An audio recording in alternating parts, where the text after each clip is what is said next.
Woi, bagaimana nanti negara ini ya? Kalau pemimpin cuma begini-begini terus, macam tidak ada perubahan ke depannya itu. Cuma bikin pusing aja kalau dipikir-pikir.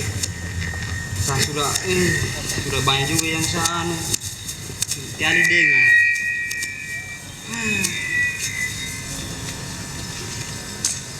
Hai, Kenapa? kamu sini? Saya banyak yang saya pikir. Apa kau pikir saudara?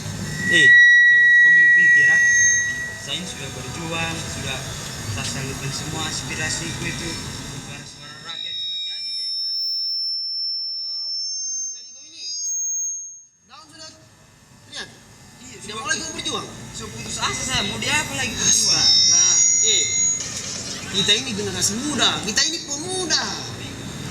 Masa kau tidak semangat untuk Indonesia ini?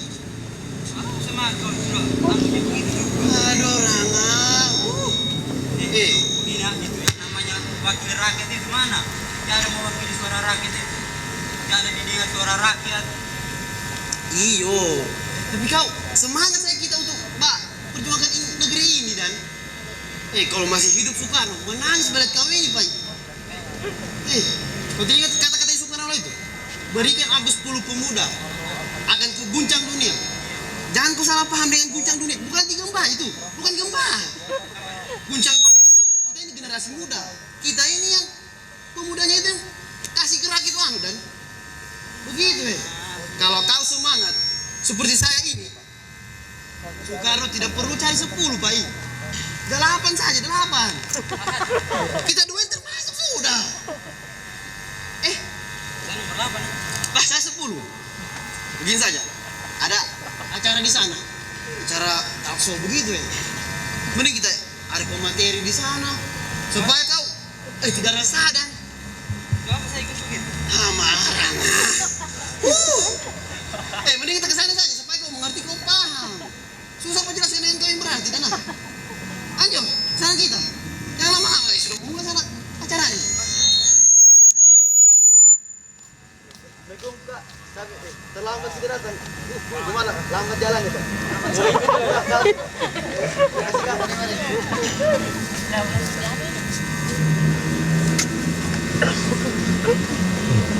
Assalamualaikum warahmatullahi wabarakatuh. Selamat sore Kota Palu. Salam Bumi Tadulako. Perkenalkan, saya Rahmat Indragiri dari Badan Semi Otonom Public Speaking.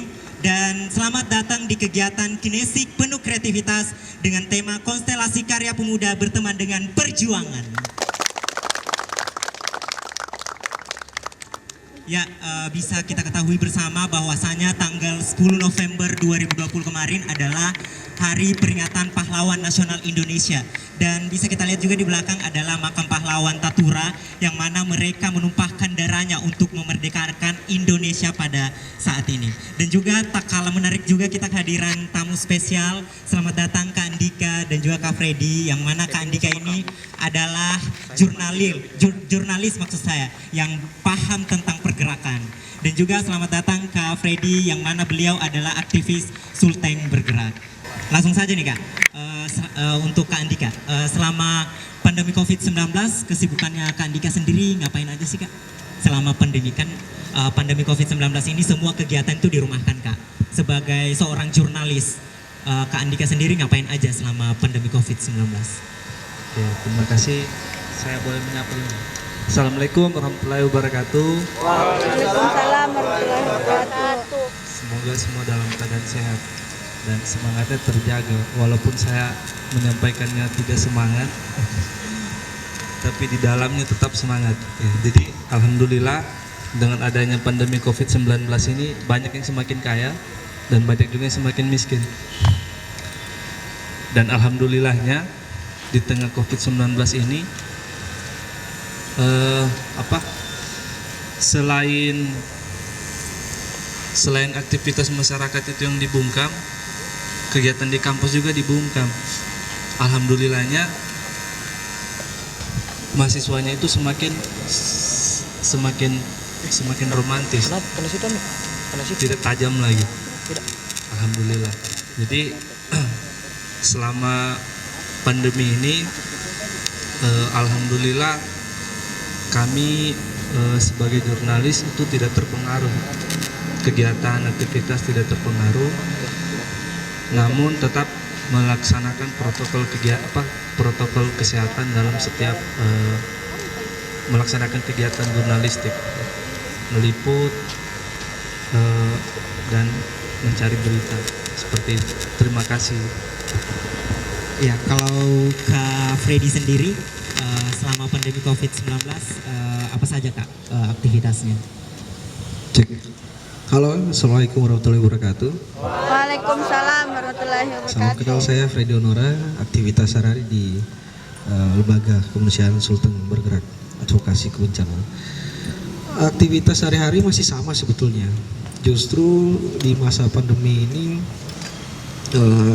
di saat rakyat disuruh diam aja di rumah, di saat kita disuruh karantina mandiri, tapi di saat itu juga entah kenapa negara secara semena-mena begitu mengeluarkan rancangan undang-undang yang begitu banyak, lalu tidak melibatkan masyarakat dan diputuskan secepat-cepatnya. Juga di saat itu juga terjadi beberapa kekerasan terhadap petani, ada di Makassar, ada di Jogja dan seterusnya.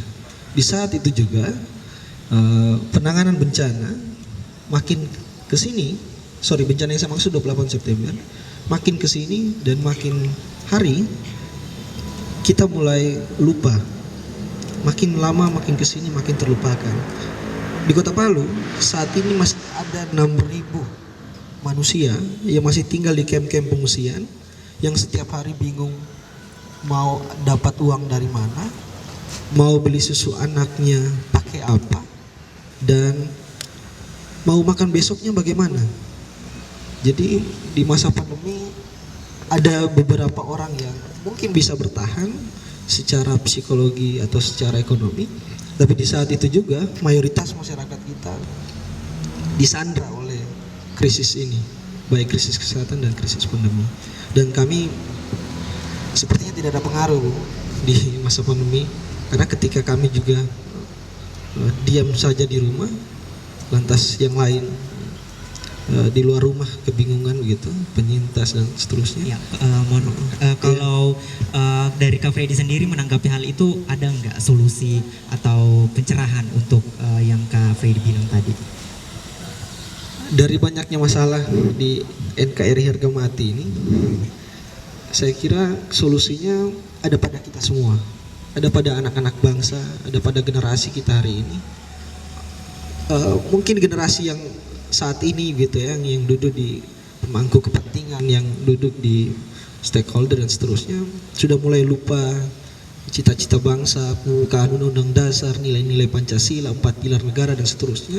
Tapi saya harap, saya mengajak kita semua, kita tidak sama dengan mereka. Kita mau bilang bahwa generasi kita hari ini, generasi pasca reformasi 98 tangan besi Soeharto, adalah generasi yang berbeda. Kita adalah generasi yang lahap terhadap literatur.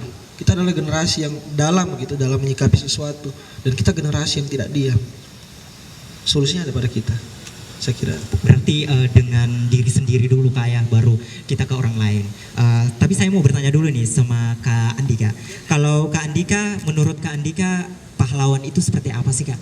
Pasti dalam diri sendiri itu, saya juga pahlawan, memperjuangkan diri sendiri saya begitu. Kalau Kak Andika menanggapi pahlawan itu seperti apa sih Kak? Oke, kalau saya pribadi, bukan saya.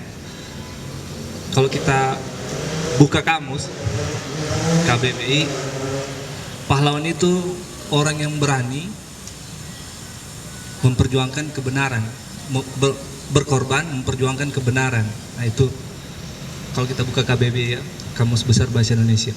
Nah dari situ sebenarnya kita sudah bisa ambil kesimpulan bahwa pahlawan itu orang yang berani memperjuangkan sesuatu, kebenaran, dan mengorbankan sesuatu untuk memperjuangkan itu. Pak, misal kita contoh kemarin, saya anggap itu teman-teman sebagai pahlawan, teman-teman mahasiswa, karena ada undang-undang atau RUU Omnibus Law Cipta Kerja yang isinya sangat-sangat merugikan masyarakat dan pekerja. Mahasiswa turun ke jalan, kemudian itu kan mengorbankan mengorbankan sesuatu, ada yang ditinggal segala macam, kemudian datang ke sana dengan berani melawan, bukan yang melawan sebenarnya, mau menyampaikan aspirasi dan ingin bertemu dengan wakil mereka, tetapi ternyata dihalang-halangi. Tapi mahasiswa berani, itu menurut saya juga sudah merupakan suatu tindakan seorang pahlawan begitu. Jadi sederhananya kita sendiri ini sebenarnya dimanapun kita berada, ketika kita berani berkorban memperjuangkan kebenaran, kita bisa menjadi seorang pahlawan seperti itu. Flashback, saya bersama Kak Freddy ini satu angkatan 2012, dan kami itu di angkatannya kami masih maba itu SPP naik 18 atau 2 jutaan lupa saya.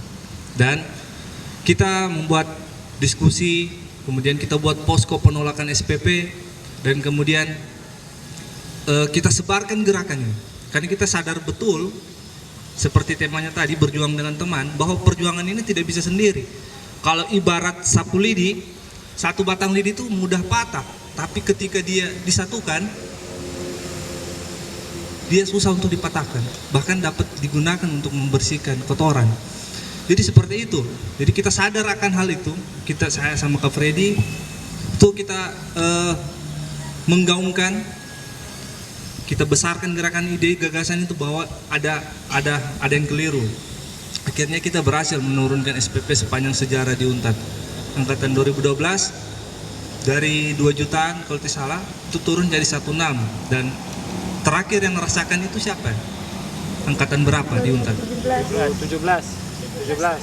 Alhamdulillah masih ada yang rasakan, berarti kita punya. Walaupun mungkin yang 2018, 2020 sudah agak naik.